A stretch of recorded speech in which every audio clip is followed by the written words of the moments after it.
नाज़रीन, आप देख रहे हैं राय साकिब डिजिटल मीडिया। उम्मीद करता हूँ आप तमाम लोग खैरियत से होंगे। सुबह लेट 8 साढ़े 8 बजे आकर सोया, so that is the reason के लेट आपकी खिदमत में हाजिर हो रहा। बहरहाल कल जो कुछ होता रहा, मैंने कोशिश की कि टाइमली जितना रिपोर्ट किया जा सकता था, जो पॉसिबल था वो किया, क्योंकि मुझे 2-3 जगह पे डिफरेंट पे रिपोर्ट करना होता है। डिजिटल मीडिया के लिए रिपोर्ट करना होता है, फिर जिस न्यूज़ चैनल का मैं मुलाजिम हूँ उनके लिए भी रिपोर्ट करना होता है। सो कभी कभार चीज़ें ऊपर नीचे हो भी जाती हैं, रिपोर्टिंग इन एवरीथिंग। अच्छा जी, कल जो हुआ मैंने कोशिश की कि जो कुछ दिखाया जा सकता था पॉसिबल जितना वो पहुंचाया, और उम्मीद करता हूँ कि मैंने ठीक तरीके से पहुंचाया। अच्छा, एक कंट्रोवर्सी ने कल का जन्म लिया था जिले शाह वाली, अली बिलाल वाली ने। मैं हॉस्पिटल भी गया था, मैंने उसकी डेड बॉडी खुद भी देखी है। और एक डॉक्टर साहब हैं, उन्होंने भी मुझे मैसेज किया कि यार वो मुझे लगता नहीं है कि वो एक्सीडेंटल डेथ है एंड एवरीथिंग। बहरहाल वो जब तक डेड बॉडी है जिसकी ने देखी नहीं है उसके ऊपर कमेंट नहीं किया जा सकता। इसमें एक नई कंट्रोवर्सी ने जन्म लिया। एक तो जब मैं हॉस्पिटल में कल गया हूँ, सर्विसेज हॉस्पिटल के सर्जिकल वो जो इमरजेंसी थी वहाँ पर गया हूँ, तो उन्होंने जाती कि एक चीज़ पहले कंफर्म की मुझे कि जी हमारे पास डेड बॉडी आई थी। When we received him he was dead. Okay, लेकिन साथ ही पुलिस जो वहाँ मौके पर मौजूद थी उन्होंने मुझे कहना स्टार्ट कर दिया, जी आप गलत रंग दे रहे हैं, ये तो एक्सीडेंटल डेथ है, इसका तो एक्सीडेंट हुआ है, उसमें मारा गया एंड एवरीथिंग। कस्टडी को डिनाई कर दिया एट वंस पुलिस ने। कोई SHO था और हमारा शिराजी कोई खातून थी, वो थी वहाँ पर।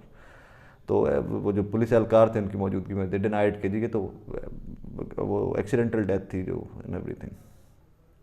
ओके, अब उसके बाद एक नई कंट्रोवर्सी ने जन्म लिया कि इमरान खान ने वो चंद ट्वीट्स कर दी कस्टडी की फुटेजेस एंड एवरीथिंग। तो उसकी कॉन्फर्मेशन जिस जगह से आई है वो बड़ी खूबसूरत जगह है, मतलब उससे अच्छी कॉन्फर्मेशन नहीं आ सकती। पाकिस्तान तहरीक इंसाफ के एक साबिका वजीर हुआ करते थे सूबाई असद खोखर साहब, उन्होंने एक न्यूज़ चैनल खरीदा था PNN। अब असद खोखर साहब मुस्लिम लीग नून में चले गए हैं। उस PNN के एक रिपोर्टर हैं जुहेब साहब, उन्होंने 4 बज के कुछ मिनट के ऊपर एक फुटेज बनाई है प्रिजन वैन के अंदर से जिले शाह की, और वो जो गुफ्तगू कर रहे हैं, मैंने उनसे इजाज़त लेके मैं वो कोशिश करता हूँ कि मैं फुटेज आपको साथ थोड़ी सी दिखा भी दूँ। वो जो इजाज़त लेके उनसे गुफ्तगू कर रहे हैं, शाह जी आपको भी पकड़ लिया, और उसके बाद कहानी कंफर्म हो जाती है कि जिले Shah was in police custody. ये और कोई चैनल होता तो मैं कहता जी प्रोपोगंडा कर रहा है, नून लीग के असद खोखर साहब है, उनका चैनल है भाई, तो उनका रिपोर्टर की रिपोर्ट कर रहा है। सो इसके ऊपर थोड़ा सा मैं कान धरूंगा and I would buy his story, I would second him कि ये बिल्कुल ठीक कह रहा है जुहेब।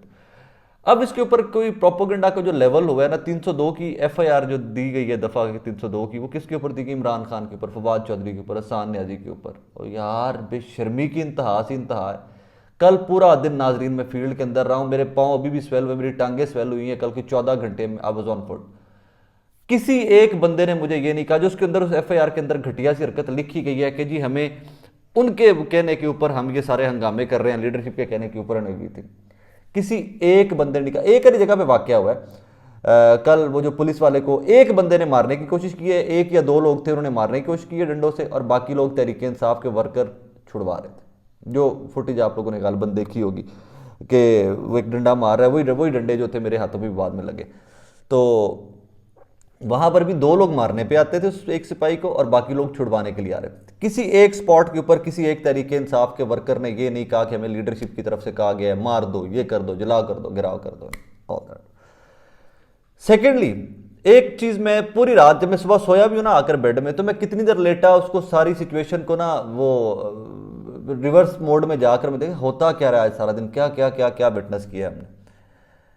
मैं एक चीज दावे से कह सकता हूं आपको कि ये सारी सिचुएशन पंजाब पुलिस और पंजाब के निगरान सेटअप के जो कोई भी हैंडलर है पीछे बैठा हुआ, उनकी तरफ से प्रोवोक किया गया तरीके इंसाफ के वर्कर्स को, उनकी तरफ से पुश किया गया, बार बार पुश किया गया कि तुम लोग रिटेलिएट करो, तुम लोग अटैक बैक करो। एक दफा नहीं, ये कोई कम से कम 50 अटेम्प्ट ली गई हैं उनके ऊपर, और उसके बाद उन्होंने रिटेलिएट क्या किया है, उन्होंने कोई 500 मीटर दूर खड़े होके, कोई 400 मीटर 300 मीटर काफी दूर खड़े होके वहां से पत्थर फेंके हैं, जो बहुत कम पत्थर आगे पुलिस तक पहुंचे भी। ये रिटेलिएशन थी उनकी जानिब से। और कुछ बेशरम हमारे सीनियर्स जो हैं, कुछ बेगैरत लोग जो हमारे सीनियर, हम सॉरी मुझे माफ कर दीजिएगा, लेकिन जब एजेंडा सेटिंग के ऊपर झूठ और हराम जिंदगी की आखिरी लिमिट पे ये लोग चले जाते हैं तो फिर मेरे मुंह से बकवास निकलती है। फोटोज क्या ट्वीट कर रहे हैं, बंदूकें पकड़ी हुई लोगों ने और ऊपर तरीके इंसाफ का झंडा लगा हुआ गाड़ी में सुनकर। यार अल्लाह के बंदो, तुम बेशर्मों में से एक बंदा भी फील्ड के अंदर मौजूद नहीं था, तुम लोग रिपोर्ट कैसे कर सकते हो? मतलब मुझे एक चीज की समझ नहीं आती। मैं यहां बैठा हूं, इस्लामाबाद में कोई वाकया हो गया, मैं कैसे रिपोर्ट कर सकता हूं यार? मैंने देखा ही नहीं है, मैं मौके पे था ही नहीं, मैं तो रिपोर्ट नहीं कर सकता। हाँ, मैं ये कह सकता हूँ कि मुझे फलां बंदे ने ये बताया और मैं ये रिपोर्ट कर रहा हूँ, दैट आई कैन डू। और लोग ये ट्वीट कर रहे थे। कल मकसद एक था, पूरे इस प्रोसेस का मकसद एक था, पुश करना, टॉर्चर करना, ताकि ये लोग रिटेलिएट करें और हालात खराब हो। पुलिस इसके ऊपर मेन प्राइम जिम्मेदार है कल के हालात खराब कराने की। मैं आपको दावे से कह सकता हूं, मेरे पास बेतहाशा फुटेज मौजूद है। हालांकि कल उन्होंने मेरी 51 मिनट का लाइव एक फुटेज थी, 51 minute I was on roll, मेरा कैमरा ऑन रोल था। 51 मिनट की उन्होंने एक वीडियो जिसके अंदर इन्होंने औरतों को मारा है पुलिस वालों ने, इन्होंने वो डिलीट की है, मेरे कैमरामैन से छीन कर मेरा मोबाइल और कैमरा इन्होंने वो डिलीट की है। लेकिन फिर भी बहुत सारा डेटा मेरे पास अभी भी मौजूद है, बहुत सारा डेटा। कल पुलिस वालों का एक ही एम था कि जी मारना है, जो भी हो सके मारना है। और इस हद तक वैश्याना तशद्दुद था कि बंदे मरते हैं तो मर जाए, कोई परवाह नहीं थी इनको। शायद इनको ये श्योरिटी दे दी गई थी कि बंदे मार भी दो थे, हम आपके पीछे बैठे हुए हैं, गवर्नमेंट आपके पीछे बैठी है, आपको कुछ नहीं होगा। और क्यों ये इस हद तक हालात लेकर जाना चाहते हैं, उसके बाद I have to say that we should all appreciate Imran Khan साहब कि जिन्होंने इस गलाजत को और इनके घटिया प्रोपोगंडा को, घटिया प्लान को सक्सेसफुल नहीं होने दिया। कल अगर वो रैली निकाल लेते, इमरान खान घर से निकल आते, तो यकीन मानिए सानिया बोल्टन लोग भूल जाते। सानिया बोल्टन तो खैर कल जो हुआ है ना, उससे मिलते जुलते मनाजिर ही थे, बस शातें नहीं हुई, बाकी उस हद तक शातें नहीं हुई, लेकिन उन्होंने टॉर्चर उससे कम नहीं किया पंजाब पुलिस ने। कुछ लोग वो स्पेशल ब्रांच के भी, सिविल में भी थे काफ़ी सारे लोग ना, जो पुलिस के साथ फ्रंट फुट पे आकर लड़ रहे थे, वो सिविल में भी काफ़ी सारे लोग थे, स्पेशल ब्रांच के होंगे या किसी और के, जो भी कहानी थी उनकी, तो वो भी साथ थे उस टाइम के ऊपर आकर। तो उसमें इमरान खान की दानिश और उनकी दानिश वो सियासी बसीरत को अप्रिशिएट कीजिए कि उन्होंने कल बहुत बड़ा सानिया होते सानिया तो हो गए, शातें हो गई, लेकिन फिर भी बहुत बड़े लेवल पे हो सकती थी और बचा लिया गया इनको। कल ये सारी बकवास की इन लोगों ने, बेशर्मों ने, और आज दफ़ा 144 लाहौर में ख़त्म कर दी गई।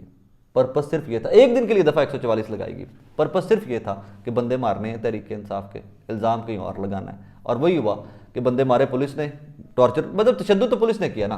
मैंने जो सारा दिन देखा, मैं तो वो बोल रहा हूँ, सारा दिन पुलिस ने तशद्दुद किया है और बेतहाशा वैश्याना तशद्दुद किया है। एक वो पुलिस वाला SHO है, क्या नाम है उसका, वो बाद में मुझे कह रहा था आपको कोई भी काम हो तो मुझे आपने बताना। मैं यार मैंने अल्लाह ना करे कि तो कोई काम पवे आके।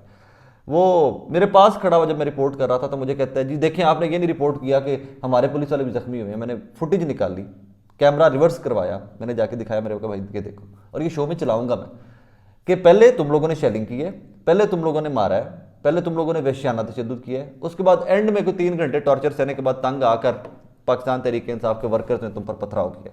और पथराव भी इतनी दूर से किया है कि 2 4 5 पत्थर ही तुम लोग तक पहुंचे हैं, और वो लगे हैं पुलिस वालों को। एक की टांग जख्मी थी, एक के सर में लगा है, वो मैंने देखा है, और एक के बाजू के ऊपर लगा हुआ था। और एक वो DSP साहब जो हैं जिन्होंने औरतों को थप्पड़ मारे थे, उनका तो हाथ शायद टूटा हुआ था, पता नहीं वो कैसे कोई थप्पड़ मारते ही टूट गया मुझे लगता है, क्योंकि मैंने उसको गिरते या उसको कुछ लगते हुए तो मैंने देखा नहीं है उसको। एंड में मैं सिर्फ ये कि जिले शाह का जो ये मर्डर है ना नाज़रीन, ये इनको हॉन्ट करेगा। आप लोग जिले शाह को जानते नहीं हैं, हम लोग जानते थे, डेली मिलता था, 1-2 दिनों के बाद जब भी ज़मान पाक चक्कर लगता था मिलता था, दरवेश आदमी था। अब अभी एंटर हो रहे हो ना आप, आपको ज़मान पाक के आसपास जिले शाह ने मिल गया, आपने चाय पी ली, सबसे पहला सवाल उसका, आपने खाना खाया हुआ है। और ये नहीं है कि जिले शाह की बहुत अमीर कबीर आदमी था, वहाँ पे उसका बड़ा लंबा चौड़ा दस्तरखान था, मलंग आदमी था। किसी कैंप में जाएगा जहाँ खाना पक रहा है, वहाँ से खाना ले आएगा आपके लिए, किसी कैंप में जाएगा जहाँ चाय बन रही है, वहाँ चाय उठाई होगी आपके लिए ले आएगा। जो किसी चीज़ मिल रही होती थी वो ला के साफने वाले कैंप में लाकर बैठ जाता था, और एक ही तरला कर रहा होता था, यार मुझे इमरान खान से मिलवा दो। एक वाक़या मैं आपको सुनाता हूँ जिले शाह का। जब लोग चले जाते हैं तो उनकी बातें ज़्यादा याद आती हैं। इसको जिले शाह को किसी शरारती ने, तहरीक इंसाफ के जो नौजवान हैं इनमें से किसी ने कह दिया कि यार मैं तुम्हारी आज इमरान खान से टेलीफोन पे बात कराऊंगा। ये वहाँ से ज़मान पाक से निकले, इमरान खान के घर में चला गया वो साहब, और उन्होंने अंदर से जाके फ़ोन किया और किसी भी बंदे को पकड़ा दिया और कहा ये इमरान खान साहब तेरे से बात करना चाह रहे। वो किसी को भी, अपने दोस्त को या किसी कलीग को उन्होंने पकड़ा दिया फ़ोन। जिले शाह ने उस दिन पूरे लाहौर को आके बताया कि आज इमरान खान ने मेरे से फ़ोन पे बात की और उसने मुझे कहा कि जो तुम रात को नारे लगाते हो ना, late night I love you Imran Khan, वो मुझे रात को आवाज़ आती है उनकी, इमरान खान मेरी आवाज़ पहचानता है। और फिर अगली रिक्वेस्ट उसकी सबसे ये होती थी कि मुझे एक दफ़ा खान से मिलवा दें। तो मैं कोई बात भी नहीं करूँगा खान से, मैं कोई बात नहीं करूँगा, जब मैंने एक फ़ोटो बनानी है फिर मैं फ़ोटो बड़ी करा के मैंने वो लगानी है अपने घर में, सिर्फ एक ख्वाहिश लिए जिले शाह इस दुनिया से चला गया। मुझे उसके दुख इसलिए ज़्यादा है नाजरीन के, मतलब क्यों, वाई, पता नहीं क्या क्या ड्रीम्स थे, क्या क्या ख्वाब थे उसकी फैमिली के। कल ही मुझे कोई दोस्त बता रहा था वहाँ पर, एक रिपोर्टर के, उसको क्या कह रहा था अगले दिन कि, क्योंकि बैठा सारा मीडिया कैम्प में रहता था, ज़्यादा टाइम जिले शाह मीडिया कैम्प में बैठा रहता था उनके पास, तो कहता है, मेरी माँ कहती है मुझे कि बेटा तुम तैयार होके जाया करो, तुम जहाँ जाते हो वहाँ बड़े बड़े लोग आते हैं, बड़े बड़े सियासतदान आते हैं, तुम्हारे उनसे ताल्लुकात बन गए हैं, तो तुम साफ़ सुथरे होकर नहा कर जाया करो, कपड़े रोज़ बदल कर जाया करो। और जुल्लेशा तो घर कभी कभी जाता था, रहता ही वहाँ पड़ता था ज़ुमान पाक। बहरहाल ये कत्ल जो है ये इतनी जल्दी जान नहीं छोड़ेगा, ये किसी के पेटे पड़ेगा और ये पढ़ना चाहिए। मेरी दुआ ये है कि यही गवर्नमेंट, मौजूदा गवर्नमेंट ही इसकी साफ और शफाफ इन्वेस्टिगेशन करे, वरना इस तरह के हालातों वाक़यात कब तक चलेंगे, कब तक जो हैं वर्कर यूं ही मारे जाते रहेंगे, कब तक इसी तरह आप तशद्दुद करते रहेंगे और अब रियासती जबर जो है पॉलिटिकल वर्कर जो है बर्दाश्त करते रहेंगे। अपना बहुत सारा ख्याल रखिएगा। एट टाइम्स मैं ब्लैंक हो जाता हूँ, मेरे पास कुछ कहने को भी नहीं होता, मुझे समझ नहीं आती व्हाट टू से। अपना बहुत सारा ख्याल रखिएगा, दुआ में याद रखिएगा। और आज शाम को 5 बजे शायद जुल्ले शाह का जनाजा है, जो लोग लाहौर में हैं जनाजे में ज़रूर जाइएगा। Thank you very much.